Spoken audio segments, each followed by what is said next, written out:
Kaixo lagun! Bideo honetan konpetentzia digitala ebalatzeko Europatik datorkigun markoa aztertuko dugu, Ditxcomp Edu. Ditxcomp Edu ez da berria.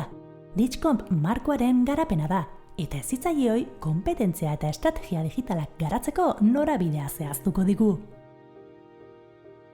Goxoki itxura duen grafika honetan, hezitzaileen konpetentzia profesionalak jasotzen dira.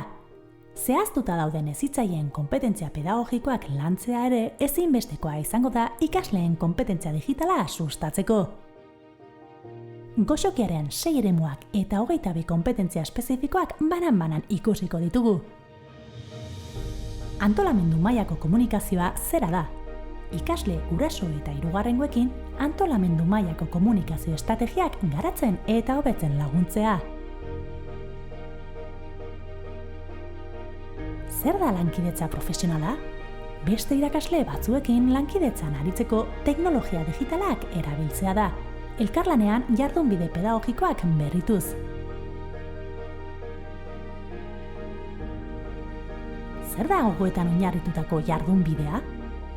Banaka eta kolektiboki hausnartzea da, norberaren eta hezkuntza komunitatearen jardunbide pedagogiko digitala kritikoki ebaluatzea eta modu aktiboan garatzea alegia. Etengabeko garapen profesional digitala zera da, iturri eta baliabide digitalak erabiltzea irakasleak profesionalki etengabe garatzeko.